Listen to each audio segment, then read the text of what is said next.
out of that place, when we have a relationship with God, we realize we want to be led by Him. And so it's learning how to recognize, first of all, that He loves to speak to us. He actually likes to show us things that we don't see on our own. He likes to give us peace. And for me, it's learning how to stay in that place of peace or connection with God. Because we all know what it is to be stressed out. We know what it is to be anxious and frustrated and pushing and driving. But there's a great verse in the Bible that says that my burden is light, my yoke is easy. And a lot of times it's an invitation from God. So the scripture is an invitation to experience what God has for us. And so for me, I look at that and I say, okay, what does that look like when I'm running a business? Because right now I have the demands of finances, I have the demands of my employees, the clients.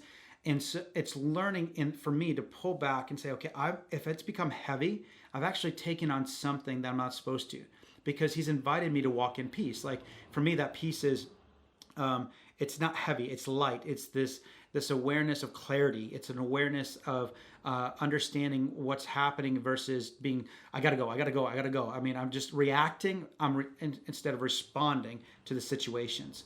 And so that's where, for me, the practical is learning how to stay connected to God and be aware of what He's saying and doing, which is another conversation or diving into.